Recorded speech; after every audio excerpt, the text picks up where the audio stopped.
Hello, creatives. How are you? I'm really excited to share with you today. This is the second episode of the Creative Are You podcast. And today's topic is, let me see if I have the best words. What is hindering your creativity? And what I want to use as a foundation for today's podcast is a story of my own. Okay, this is a real, true story. And I'll start now. But basically, this story is something that I feel as though has been a hindrance to my creativity, even though I believe I've had a lifelong journey of practicing awareness of being creative between music and art. I feel as though I've been pretty active in both arenas or within the arts arena. And I take pride in it. However, I do believe that I wasn't sharing as much as I could share. So I do feel like there were some things that hindered what I was sharing or how much I was actually sharing. And this was happening without me realizing it. Okay. So basically, maybe around the time that I turned maybe in my early 30s, maybe 32, 31, 32, I began to evaluate just different things in my life, different things that I'm happy about, certain things that I may be a little dissatisfied about, and just qualifying how I feel about each thing. And one thing that came up was creativity. And when I say one thing that came up, I'm talking about me self-evaluating just different things. Family, me being a husband, a father. I'm just evaluating. One thing came up that I need to evaluate, which was my creativity. So, I prayed about my creativity and how do I qualify it? Am I happy with how I am demonstrating my creativity? Are there some things that I can change? Are there some things that I can do better? And I went into prayer. And for those of you who are unfamiliar or maybe intimidated by what prayer is, there are different ways that I can explain what prayer is. But right now, we can just say, I spoke out loud and I asked the question, what is hindering my creativity? I believe I was speaking to God. That's what I believe, because there was definitely an answer. And when I say there was an answer, what I mean by that is I got this dominant thought after I prayed this prayer. What is hindering my creativity? And again, everybody around me views me as creative, but I felt as though on the inside that there was a hindrance. There was something kind of holding me back. But I wasn't quite evaluating what that was at the time. Okay. So I began to ask the question. And for me, it was prayer. It wasn't just writing it down. I mean, it involved that. But anyhow, I asked the question, what is hindering my creativity? And I began to get thoughts. Okay. Pretty consistent and repetitive thoughts. And when I got these thoughts, I actually started to dismiss these thoughts because they felt regular. They felt like regular, minuscule thoughts. I thought to myself, yeah, that couldn't be the answer. The thoughts that I'm getting could not be the answer, because it was just like, that can't be it. So anyhow, here are the thoughts that I was having. The thoughts went back to when I was an 8-year-old child, and the sort of reel in my mind and play back when I was in the 3rd grade. I actually was pretty known for drawing, and as far as music, I mean, maybe not much. So, I mean, playing piano for me was sort of kind of new for me at that time. So anyhow, drawing though, within my school, my elementary school environment, I was pretty known for within my classroom, maybe not school wide, but my classroom, maybe the next 2 or 3 classrooms next to me. And yeah, so I was pretty known for that. And I would get requests. Hey, can you draw this for me? Can you draw that for me? So I did it. I didn't do it for everybody, but I did it for people that were in my immediate class. So I drew this picture for this guy that requested this picture, and I drew it for him. Now, my school was holding a contest that was maybe coming up in the next week or so. Now, I drew this picture for him, and I drew pictures for maybe a couple of other people. I'm remembering it as I'm speaking. And I didn't even think to draw myself a picture. Didn't even think to enter the contest. Well, one gentleman in particular, one young man in particular, entered the contest. But he entered the contest with the drawing that I drew for him. But what he did, he traced and colored the picture that I drew for him. Okay, so he added like marker, and he outlined it. But these were all the lines that I drew. Okay, he entered the contest, and when he entered the contest, I noticed that he was selected for like a finalist. I was like, okay, he was selected as a finalist. But at the time, at this particular time, I didn't know that he entered the drawing. I just knew that he entered the contest. Okay.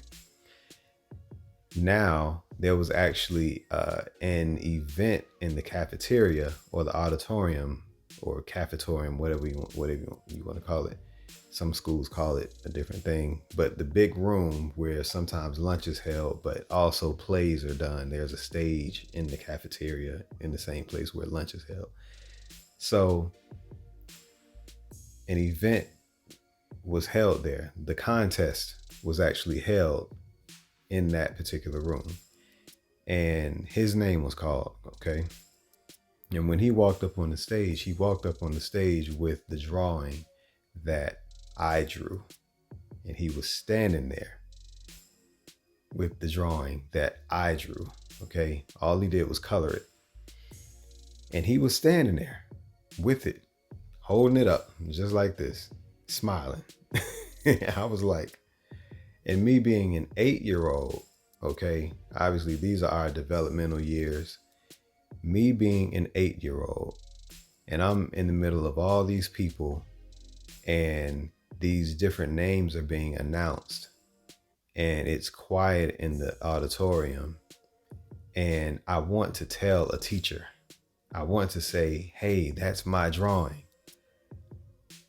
But because, naturally, all the students are told to, be quiet, while the announcer is saying the names, keep your voices down. And I'm like,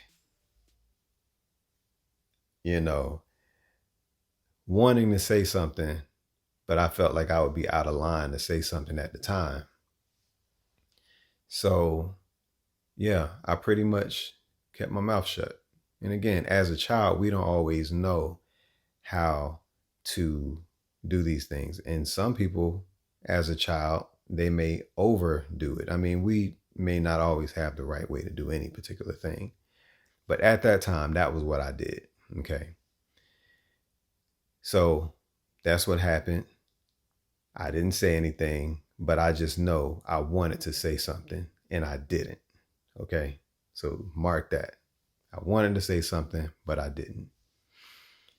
Now, I'm going to put a bookmark there, and I'm going to say that I remember prior to this particular scenario or event or marker in my life, that I was very big on sharing my talents and gifts with family members, just very big on it. I wanted to do it.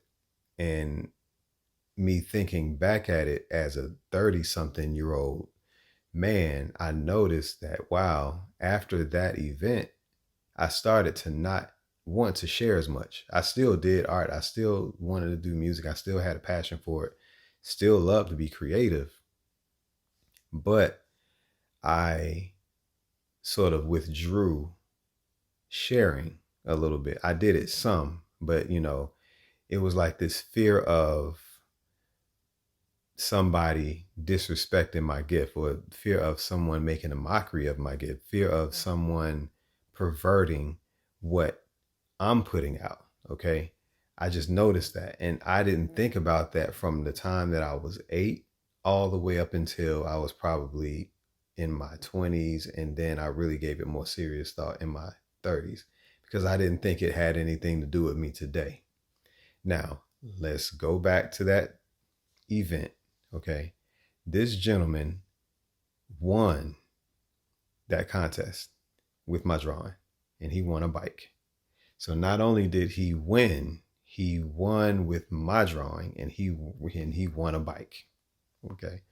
So what this means is that he's riding to school on this bike, and I see him with this bike every day. So imagine how I felt as an 8-year-old that didn't speak up. How many adults right now can think back at when they were 8, 6, 7, 9, and something happened where you felt like you couldn't speak up. But not only could you not speak up, that very same tendency of not speaking up you carry today. Okay. And you're not doing it on purpose. In fact, you probably hadn't even thought of what you didn't speak up on at that time that probably deserved being spoken about at that time. Now, I am a vocal individual. I do speak up, but I notice that I can be very, calm about things. I can be pretty, just either way things go, I'll be fine. Sort of impartial, sort of indifferent. I'm good either way. That's kind of the kind of guy that I am.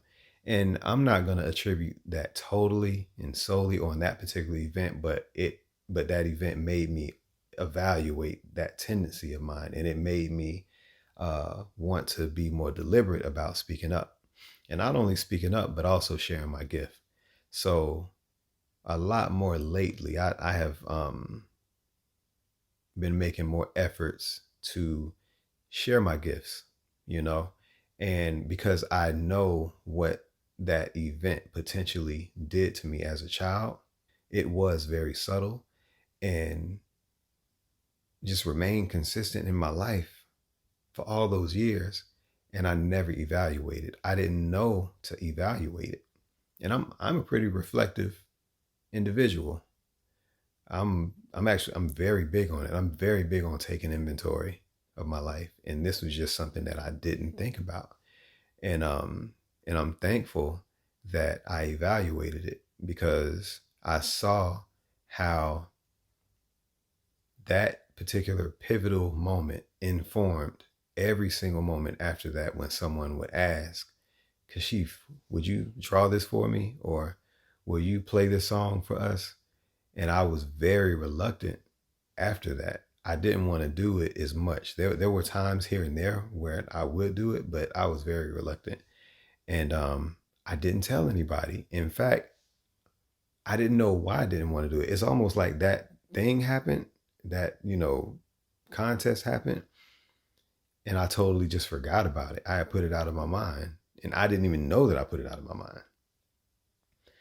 So, yeah, this is why it is extremely important to take inventory. Like, think back at all the things that you're able to think about as a child.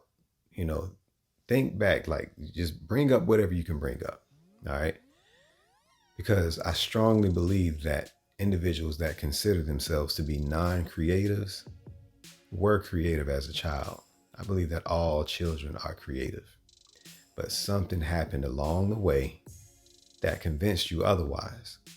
And likewise, there are individuals like myself who never gave up being creative, but they sort of withdrew from sharing as much. In fact, family members and friends would identify me as being shy. And I would think to myself, like, why are you calling me shy? Like, I'm not shy. I'm not shy at all. I am slow to speak. I don't say everything that comes to mind, but I'm not shy. So, I had to take inventory on that particular event in my life. And I had to go back to who that child was before that happened. I had to sort of reflect on when family would come over, company would come over, and I pull out all my toys and want to share and show it off. I've been referencing that part of my life a lot more, as opposed to the part of my life where I was a little more withdrawn from sharing my gifts with others. So I just wanted to share that, and I hope that it helps someone. And I have committed my life to just sharing more. If I feel that it is of value, and if I feel that it'll bless someone, I'm just going to share, even if it's speaking. This is why I started a podcast. But yeah, I'm not holding back. When I saw what actually, in a way, took my voice, and I didn't even know it, I just thought that I was just this guy that wanted to be in the background. Yeah. See, that's the thing. There's a lot in me that I'm aware of. And when I was made aware that this moment informed all these different areas of my life, and then I thought to myself, we're not doing that. We're not playing that game. So yeah, I just wanted to share. I know that there are others that identify with maybe not the same story, but maybe there was a parent that said something and they didn't realize they said what they said, but you no longer felt that you were as creative because maybe you brought an idea to them and they laughed at it, or maybe it was a classmate, or maybe it was a teacher, or whoever it was, or maybe you just tried at something so much and you felt unsuccessful at it and you were convinced that it just was not your thing.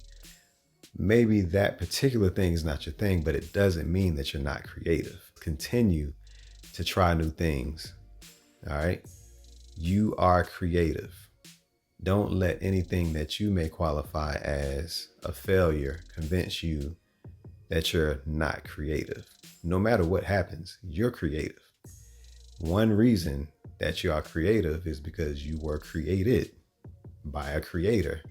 Yeah, I know that was corny, but I just wanted to share that, no point in being too formal. I hope it helped you.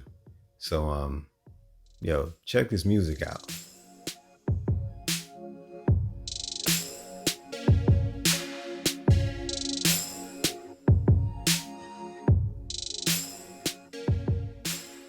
So guys, I hope that you enjoyed listening. Like, share, subscribe, comment if you would like, and hit the notification bell. Thank you for listening. Remember, you are creative. Better yet, creative are you. Peace. See you in the next episode.